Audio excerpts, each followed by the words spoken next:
আসসালামু আলাইকুম। কেমন আছেন সবাই? আলহামদুলিল্লাহ আমি অনেক ভালো আছি। তবে প্রচণ্ড গরম পড়েছে। তারপরেও গরমে অনেক কষ্ট করে রান্না করছি, খাচ্ছি, খাওয়াচ্ছি, অনেক কাজ করছি। তো যাই হোক, আমি একটা পুরাতন দিনের রান্না নিয়ে এসেছি, যেটা আমার দাদি করতেন। দাদির কাছ থেকে আম্মু শিখেছিলেন, আর আম্মুর কাছ থেকে আমরা শিখেছি। তো যাই হোক, সেই রান্নাটা নিয়েই আসছি। আর এটা তারা দেশি মুরগি দিয়ে করতেন, আর আমি দেশি মুরগি কিনি নাই, প্রচণ্ড দাম। তো সেটাও আমি কিনে নিই। আমি এটা করেছি আজকে লেয়ার মুরগি দিয়ে। আর এই মুরগিটা কিন্তু আমাদের নিজে হাতে পালা, হ্যাঁ? মানে আমার চাচ্চুর পোলট্রি ফার্ম আছে, আর সেই পোলট্রি ফার্ম থেকে চাচ্চু আমাদেরকে পাঠিয়েছে। তো ডিম পাড়া অবস্থাতেই মুরগিটা দিয়েছে। এত তেল ছিল, মানে চর্বিওয়ালা মুরগি।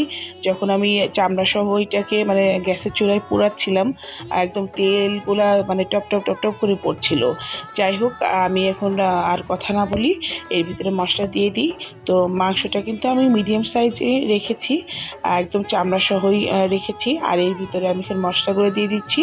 প্রথমে আমি 2 টেবিল চামচ আদা বাটা, 1.5 টেবিল চামচ রসুন বাটা, 2 টেবিল চামচ পেঁয়াজ বাটা, আর 2 টেবিল চামচ মানে জিরা বাটা, হ্যাঁ? আর এখানে গুঁড়া মশলা দিয়েছি 2 টেবিল চামচ হলুদ গুঁড়ো, আর লাল মরিচের গুঁড়া দিয়েছি 3 টেবিল চামচ, ধনিয়া গুঁড়া দিয়েছি 1 টেবিল চামচ। দিয়ে খুব ভালো করে মেরিনেট করে রাখছি। প্রায় 10 মিনিটের মতো করে আমি কিন্তু এভাবে মেখে নিয়েছিলাম, হ্যাঁ? যেন মাংসের ভিতরে মানে মশলাগুলো ঢুকে ঢুকে যায়।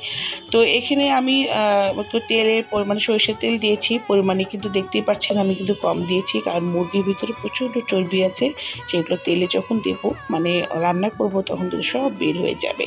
তো যাই হোক, এখানে আমি গোটা মানে মশলা দিয়েছি, এলাচ, দারচিনি, লবঙ্গ, গোলমরিচ, স্টার মশলা, জায়ফল, তেজপাতা, সবই মানে পরিমাণ মতো একটু একটু করে দিয়ে দিয়েছি, হ্যাঁ? আর পেঁয়াজ রসুনও আবার একটু কুচি করা পেঁয়াজ রসুন একটু দিয়ে বেশ একটু নাড়াচাড়া করে এরপর কিন্তু এই যে মেরিনেট করা মাংসটা দিয়ে দিলাম, হ্যাঁ? আর মাংস ধোয়ার মানে যে গামলাটা রেখেছিলাম, ওর ভিতরেই অনেক মশলা ছিল, সেটা একটু ধুয়ে একটু পানি দিয়ে দিয়েছি। তো যাই হোক, এই পানিটা মানে শুকিয়ে মানে যখন শুকিয়ে যাবে, তখন আমি নারকেলটা দিয়ে দেবো। ও আচ্ছা, আমি লবণ দিতেই ভুলে গিয়েছিলাম। এখানে আমি পরিমাণ মতো আমি স্বাদ মতো আমি লবণ দিয়ে দিয়েছি, হ্যাঁ? আর এই যে মাংসের পানিটা যখন মানে শুকিয়ে গেছে, আমার নিচে কিন্তু লেগে যাচ্ছিল। আর দেখুন কতটা তেল বের হয়ে গেছে, হ্যাঁ? আমি কিন্তু বিশ্বাস করুন এতটা তেল দিইনি। সব কিন্তু মাংসের ভিতর থেকে বের হয়েছে। তো যাই হোক, আমি নারকেলটা এখন দিয়ে দিলাম। আর এটা রান্না করতে না আমার অনেক সময় লেগে গিয়েছিল। আর অনেকে প্রেশার কুকারে দেয়, কিন্তু আমার আসলে গরুর মাংস, খাসির মাংস, মুরগির মাংস কোনোটাই প্রেশার কুকারে আমার ভালো লাগে না। এভাবে একটু কষিয়ে কষিয়ে রান্না করলে ভিতরে মশলা টশলা ঢুকে যায়, খুব ভালো লাগে। তো যাই হোক, আমার রান্না করতে প্রায় 1.5 ঘন্টার মতো সময় লেগেছে। আমি রাইস কুকারে খুব যত্ন নিয়ে রান্না করেছি, হ্যাঁ?